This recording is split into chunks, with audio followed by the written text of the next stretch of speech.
You know that feeling when you walk away from someone and you feel completely drained? Like they just suck the energy right out of you? Maybe it's a friend who always plays the victim, a family member who criticizes everything you do, or a colleague who thrives on gossip and manipulation. At first you think, maybe it's just me, maybe I'm overreacting, but then it keeps happening again and again, until one day you realize it's not you, it's them. You're dealing with a toxic person, and here's the hard truth. They're everywhere.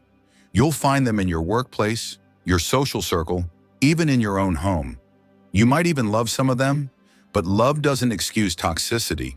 It doesn't justify the way they make you feel. So what do you do?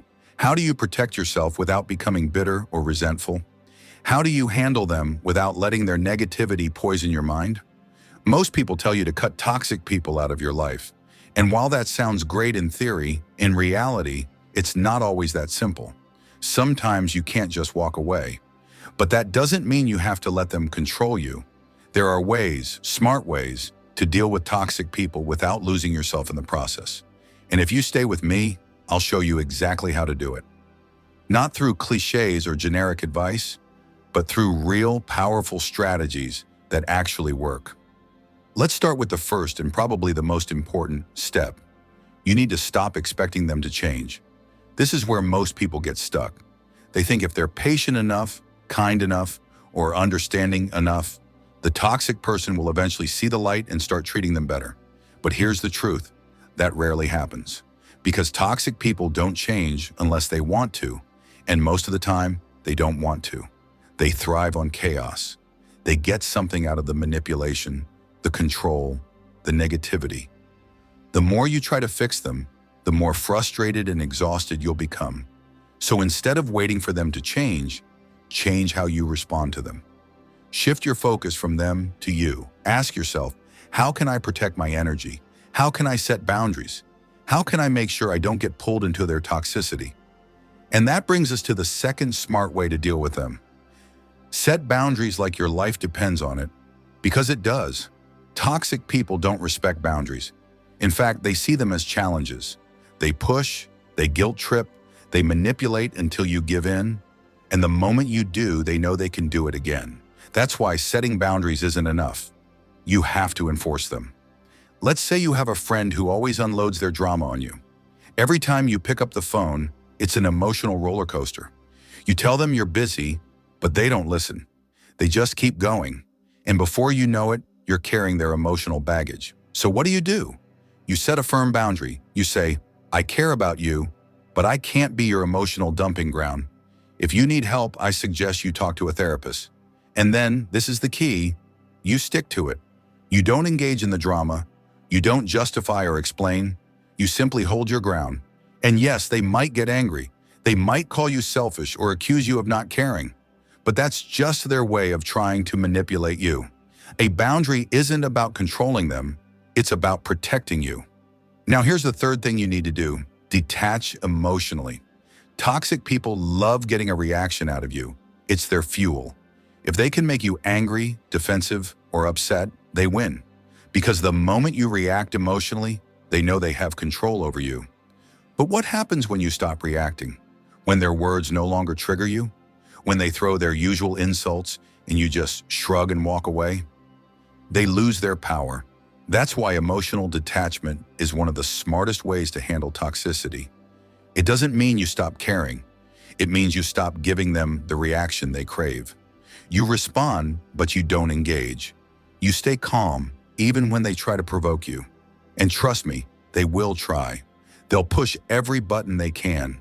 But when they realize you're no longer affected, they'll start losing interest. The next strategy? Keep your conversations short and direct. Toxic people love to pull you into long, draining conversations.